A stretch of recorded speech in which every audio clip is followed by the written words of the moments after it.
Lakon utama dalam film ini adalah seorang pria bernama Tateishi yang sebenarnya jago bela diri dan keturunan samurai. Namun negara Jepang yang modern ini, samurai sudah menjadi masa lalu dan hanya dianggap sebagai simbol budaya. Tateishi bekerja di sebuah pentas teater dengan lakon balas dendam sang samurai. Akan tetapi, Tateishi hanya bekerja di belakang layar sebagai penata sound effect. Meski begitu, Tateishi tampak senang melakukan pekerjaannya. Ternyata, rekan kerjanya yang bernama Nino merasa hasil kerja Tateishi kurang bagus karena soundnya kecepatan. Namun rekannya yang lain memaklumi karena Tateishi masih traumatis dengan insiden kecelakaan di tempat kerjanya yang dulu. Dahulu, Tateishi pernah bekerja sebagai aktor figuran film action di Amerika. Pada sebuah syuting adegan berkelahi, terjadilah insiden yang menyebabkan satu korban meninggal. Karena dianggap kecelakaan, Tateishi pun bebas dan pulang kembali ke Jepang. Malam harinya, sanggar pentas Tateishi mengadakan acara perpisahan salah satu rekan kerja mereka yang bernama Miura. Di satu-satunya tempat karaoke yang ada di desa ini, biarpun kecil, karaoke ini cukup komplit sampai ada wanita pendamping cantik yang berpenampilan seksi. Pada saat yang sama ternyata ada gangster yang lagi ngumpul. Orang yang sedang mencolok-colok hidungnya ini bernama Juki. Rupanya dia sedang mencoba alat pure Japanese yang sedang viral. Alat ini dapat mengetahui seberapa Jepangkah kamu. Juki mendapatkan hasil 50% dan itu sudah membuatnya senang. Sedangkan pria yang sedang minum ini adalah pemimpin gangster yang bernama Jinai. Biar mudah, kita panggil saja Junet. Kemudian Miura yang hendak pindah ke ibu kota mengucapkan perpisahan kepada rekan-rekan kerjanya. Tapi tiba-tiba muncul Juki merusak acara dengan menyuruh semua orang di meja untuk mencoba alat pure Japanese. Semua orang mencoba kecuali Tateishi, karena Tateishi bukan orang yang suka coba-coba barang viral. Juki yang tersinggung lalu memaksanya dan terjadilah cekcok di antara mereka.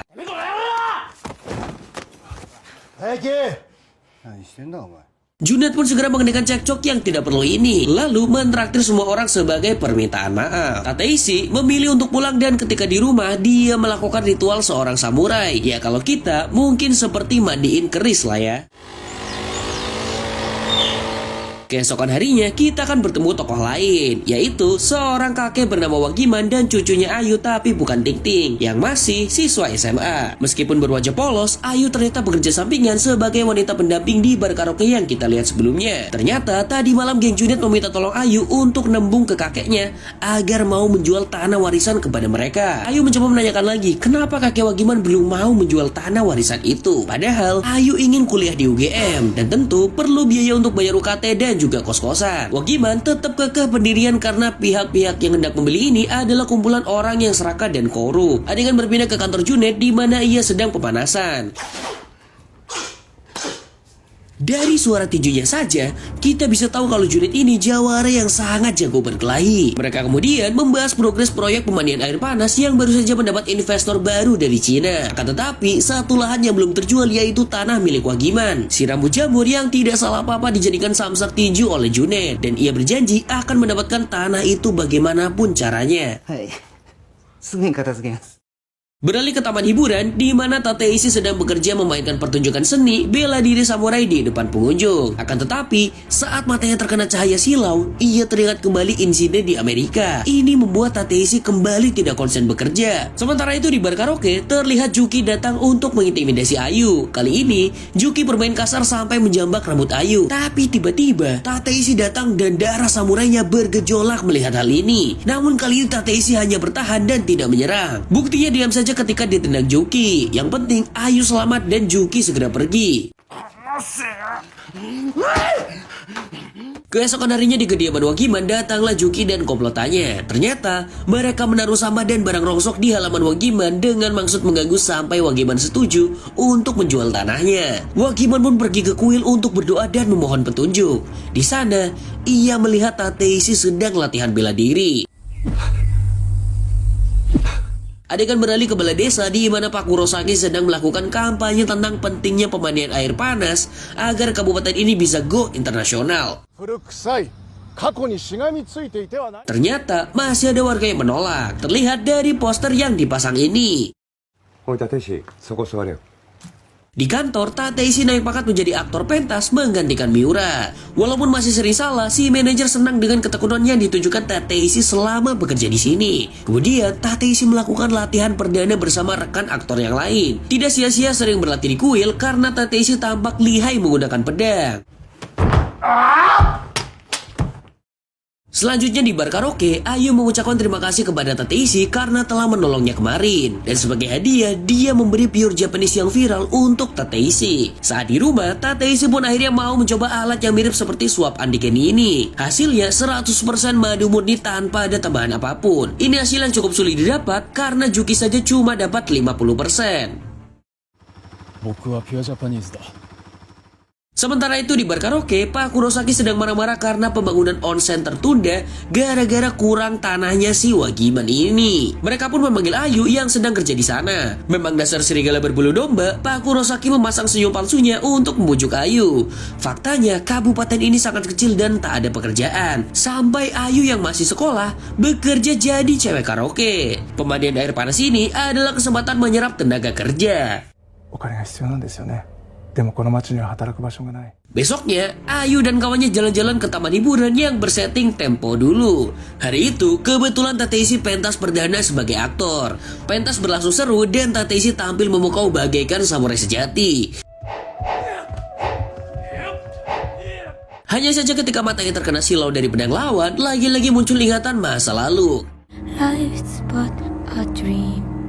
Kali ini saat Tateshi masih bocil. Tateshi yang seharusnya kalah malah mendorong Nino yang akhirnya membuat pentas dihentikan karena masalah teknis. Di luar, Nino mengeluhkan pentas yang gagal terutama akting Tateshi yang kacau lagi gara-gara traumatis. Mendengar hal itu, Ayu malah merasa kasihan dan ingin memberi semangat. Tak lama kemudian Ayu menemui Tateshi untuk berterima kasih karena sudah ditolong kemarin. Dan akhirnya, mereka pun berkeliling taman hiburan bersama.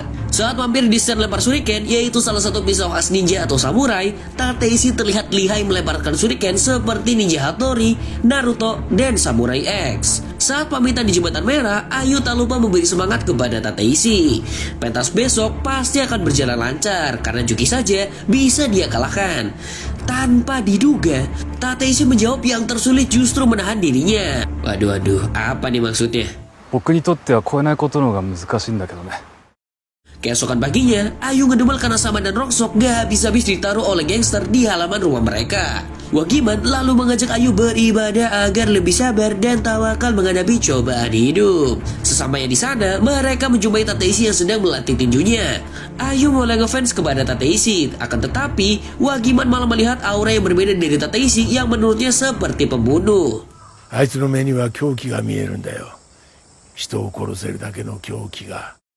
Malamnya, Tateshi bertemu lagi dengan Wagiman di acara pertemuan balai desa karena disuruh menggantikan manajernya. Di pertemuan itu, Pak Kurosaki lagi-lagi menyampaikan janji-janji soal pemandian air panas yang akan dia bangun di desa. Banyak warga terpukau kecuali Wagiman yang tidak termakan janji manis politisi. Pak Kurosaki sekaligus meminta dukungan warga karena tahun ini dia akan maju menjadi caleg.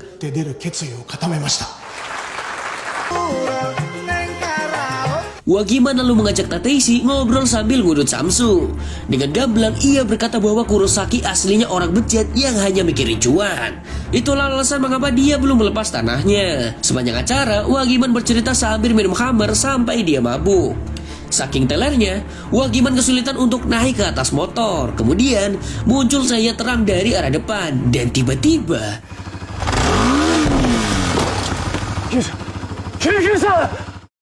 Ayu bergegas menemui kakeknya di rumah sakit yang sedang dijaga oleh Tateshi. Tapi anehnya Tateshi malah berbohong tentang apa yang menyebabkan Wagiman sakit. Ia mengatakan nasi kucing dan hammer yang dikonsumsi Wagiman telah diracuni agar Pak Kurosaki dan gengnya bisa mendapatkan tanah dari Wagiman. Besoknya Ayu mengajak Tateshi ke kantornya Pak Kurosaki. Tanpa banyak cincong, Ayu langsung saja menuju Pak Kurosaki telah meracuni dan berniat membunuh Wagiman. Dengan tetap tersenyum palsu, Pak Kurosaki mengusir mereka berdua atau dia akan menelpon polisi. Dengan emosi, Ayu pun berjanji tidak akan menjual tanahnya. Dan jika Wagiman sampai mati, ia akan membalaskan dendam. Lalu tiba-tiba Tateshi menggila.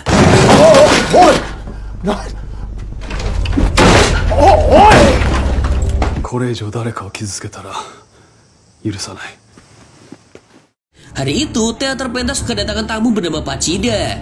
Sambil melihat-lihat aktor latihan, ia kemudian merasa pernah mengenal Tateshi namun lupa di mana. Tak lama kemudian, datang dua polisi hendak menginterogasi Tateshi karena kemarin dia sudah mengobrak-abrik kantor Pak Kurosaki. Saat ditanyai polisi, Tateshi berbohong dengan bilang kemarin itu dia hanya membela diri karena diserang dan merasa terancam oleh Pak Kurosaki. Sementara itu Pak Chida yang baru ingat siapa Tateshi kemudian bercerita tentang insiden yang terjadi di Amerika.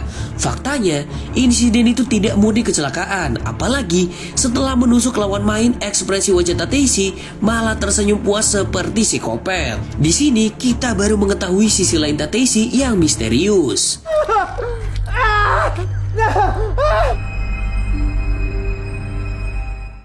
Kita akan melihat masa kecil Tateshi yang ternyata pernah dibully karena dianggap bukan orang asli Jepang. Matanya sengaja disorot dengan silau cahaya cermin sambil dipukuli.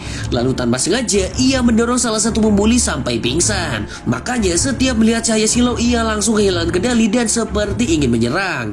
Kembali ke masa sekarang, manajer dan pemilik teater memutuskan untuk memecat Tateshi karena telah merusak kantor Pak Kurosaki dan berbohong tentang insiden di Amerika. 自分は誰も殺してないですし、なきゃいけない理由も全くわかりません。 Di pemakaman Pawagiman, Tateshi hadir memberi penghormatan terakhir. Ayu yang menganggap Tateshi pahlawan menjadi sangat marah ketika tahu fakta penyebab kakeknya meninggal karena gegar otak, bukan diracun seperti klaim dari Takeshi. Tateshi Sedegalo pun menjadi semakin depresi tatkala menonton berita di TV One tentang alat tes pure Japanese yang dianggap hoax dan tidak valid.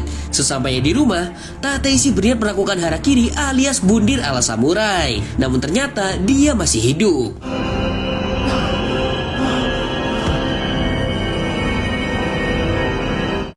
Ayu yang baru saja hidup sebatang kara besoknya didatangi oleh Juki dan Junet untuk memaksa Ayu menjual tanah. Juki mulai mengobrak-abrik rumah agar Ayu semakin merasa takut. Lalu saat mereka berdua berebut pisau, tiba-tiba Ayu yang ketakutan karena tidak sengaja membunuh Juki kemudian lari menembus hutan hingga akhirnya ia bertemu dengan Tateshi di kuil. Sebagai warga yang terzolimi, ia pun meminta perlindungan. Tak lama, datanglah Junet dan gengnya. Awalnya, mereka minta Tateshi untuk menyerahkan Ayu secara baik-baik. Namun karena Junaidi orang tak suka ribet, akhirnya dia menembak Tateshi.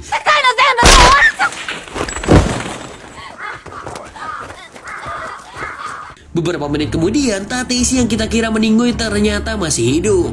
Karena pelurunya tepat mengenai shuriken yang ada di dalam kantong bajunya. Tateshi yang menerima takdirnya sebagai samurai melakukan penyerangan seorang diri ke lokasi pembangunan onsen yang dijaga oleh gangster.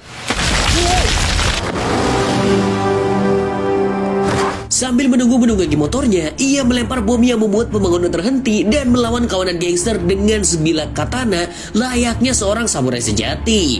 Junet mengambil katana yang tertinggal dan mencobanya dengan menebasi rambut jamur karena terlalu banyak bacot.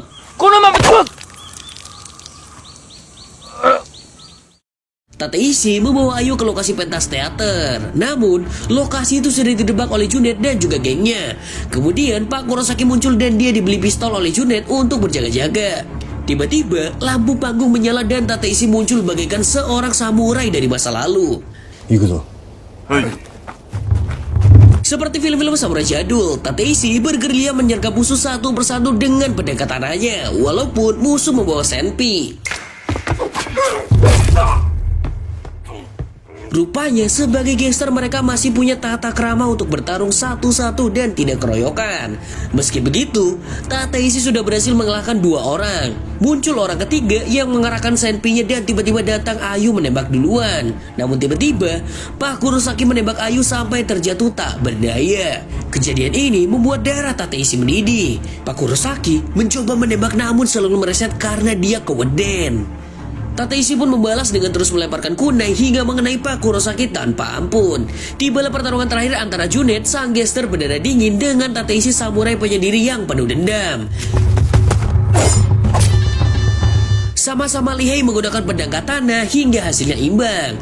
Mereka berdua lalu berkelahi dengan tangan kosong. Tateshi yang pengalamannya hanya sebagai aktor laga bertarung sekuat tenaga. Tapi Junaidi lebih unggul karena lebih sering jadi tukang gebuk. Tateshi sampai terkapar tak berdaya dan Junet hendak menghabisinya. Tiba-tiba was going down. My mother and I. mati semua dan film pun tamat.